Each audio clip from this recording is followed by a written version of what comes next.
Et je donne la parole à Monsieur Jacques Krabal.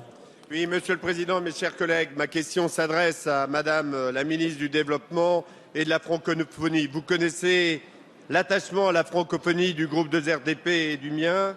Je me suis déjà exprimé ici sur ce sujet pour demander que l'on étudie la création d'une maison de la francophonie à Villers-Cotterêts, dans le château de François Ier, où en 1539, notre langue, le français, est devenue la langue officielle. Je réitère ma demande et vous convie, Madame la Ministre, à faire cette visite. Plus que jamais, nous devons réaffirmer que la francophonie, ce n'est pas le repli sur soi, mais bien l'ouverture sur le monde, que la francophonie est emblématique de notre universalisme et de notre diversité culturelle. C'est pourquoi je veux revenir sur le 15e sommet de la francophonie qui s'est achevé dimanche dernier à Dakar. La décision la plus attendue était la désignation du successeur de l'ancien président sénégalais Abdou Diouf. C'est Michaël Jean, ancien gouverneur général du Canada, qui a été désigné par consensus. Que faut-il penser de cette nomination? Ne marque-t-elle pas un affaiblissement du poids politique de l'Afrique francophone, alors que les études montrent que c'est ce continent que dépend l'avenir de la langue française?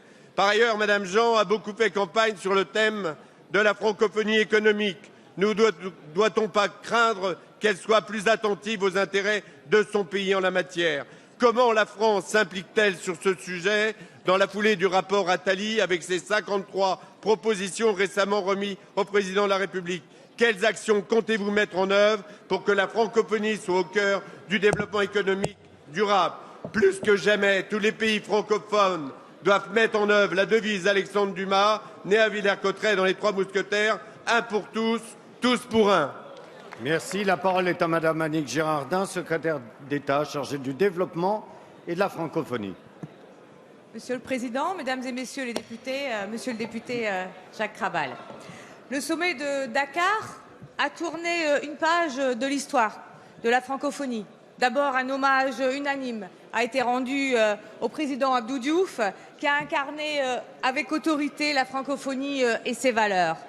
Oui, Madame Michaël Jean a été désignée par consensus pour lui succéder. Présentée par le Canada, elle a mené une campagne très active, centrée notamment sur la francophonie économique.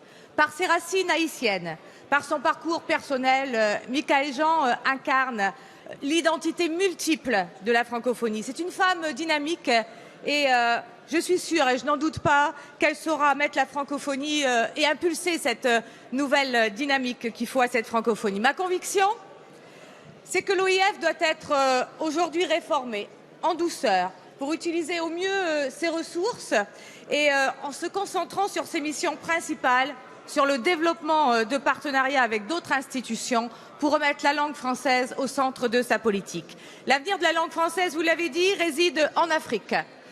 Mais ne nous leurrons pas, quand on parle de 750 millions de nouveaux locuteurs en langue française d'ici 2050, tout dépendra des ressources et des moyens que l'on mettra au service de l'éducation de cette jeunesse africaine. C'est pourquoi j'ai décidé avec Laurent Fabius de mettre davantage l'accent sur la jeunesse et sur la qualité de l'enseignement du français et en français.